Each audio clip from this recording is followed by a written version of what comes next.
ఈ స్టోరీలోకి వెళ్లే ముందు ఈ వీడియోని లైక్ చేయండి. మా ఛానల్ని ఇంకా సబ్స్క్రైబ్ చేసుకోకపోతే సబ్స్క్రైబ్ చేసుకోండి.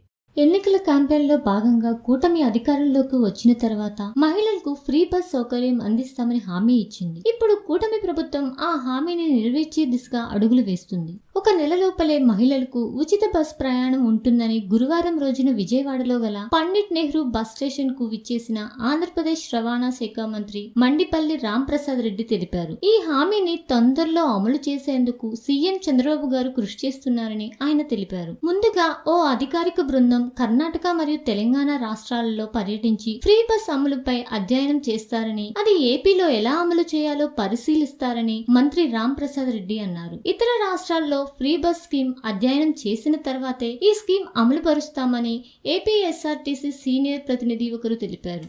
రవాణా శాఖ మంత్రిగా బాధ్యతలు తీసుకున్న రాంప్రసాద్ రెడ్డి అధికారులతో మొదటి సమీక్ష నిర్వహించారు. అలాగే బస్టాండ్ పరిసరాల్లో తనిఖీ చేశారు. ఇక కొత్త ఎలక్ట్రిక్ బస్సులను త్వరలోనే కొంటామని మంత్రి రాంప్రసాద్ రెడ్డి తెలిపారు. అలాగే ఎవరైనా ఆర్టీసీకి సంబంధించిన ఆస్తులకు నష్టం వాటిల్లేలా వ్యవహరిస్తే వారిపై కఠిన చర్యలు తీసుకుంటామని హెచ్చరించారు.